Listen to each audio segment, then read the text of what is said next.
वो वफाक में बैठे वो जाली हुक्मरान हो या सूबे के अंदर उन्हीं के रक्षे कदम पर चलने वाले जाली हुक्मरान हो या फिर निचली सतह पर उनके करता धरता या गोजरा के अंदर मौजूद इंतजामी अफसरान हो, ये सब एक ही तस्बीह के दाने हैं, ये सब एक ही तस्बीह के दाने हैं।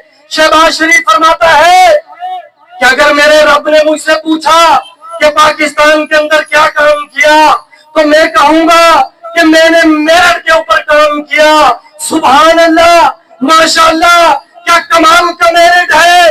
तुम्हारी भतीजी भी मेरिट पे काम कर रही है। मेरा ख्याल है पहले तो यह सवाल बनता है क्या तुम मेरिट पर हुकूमत पर भी आए हो कि नहीं।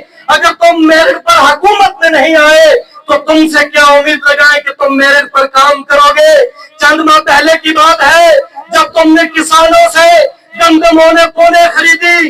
इस तहसील गोजरा के अंदर 85,000 एकड़ के ऊपर गंदम काश्त हुई। 90,000 फी एकड़ के हिसाब से 7 अरब से ज्यादा का मेरे किसान को नुकसान पहुंचा। तुमने गंदम सस्ती खरीदी, तुमने कहा कि हम रोटी सस्ती देंगे। इस सवाल का जवाब तो दो क्या गंदम से सिर्फ रोटी बनती है। 100 से ज्यादा आइटम जो गंदम से तैयार होती है, इन 6 माह में उनकी 40 से 50% कीमतों में इजाफा हुआ है। कहां गया वो तुम्हारा नारा। तुमने किसान को इस तहसील गोजरा के अंदर 7 अरब से ज्यादा का टीका लगाया। उसके बाद ऊंट के मुंह में जीरा देने के मुताबिक एक लॉलीपॉप दिया कि हम 5,000 रुपए फी एकड़ के हिसाब से सब्सिडी दे रहे हैं। वो भी हवा का झोंका साबित हुआ। किसान कार्ड के जरिए से चंद अफराद को मिला। लंबरदार, पटवारी और तहसीलदार और असिस्टेंट कमिश्नर की बनाई हुई लिस्टों के जरिए से चंद मन पसंद अफराद को वो चीजें मिली।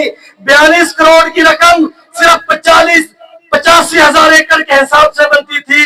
तुमने चंद लाख रुपए यहाँ पे तकसीम करके वो भी अपनी तशहरी मुहिम के जरिए से बीबी की तस्वीरें लगाकर, शहबाज शरीफ की तस्वीरें लगाकर और बहुत अरूज देने की कोशिश की। इसी तरह बिजली के बिलों में आए दिन इजाफा, चीनी की कीमतों में आए दिन इजाफा। जब ये गन्ना किसान से खरीदा जा रहा था तो उस वक्त इसकी कोई कंट्रोल प्राइस अनाउंस नहीं की गई, कोई इमदादी कीमत अनाउंस नहीं की गई।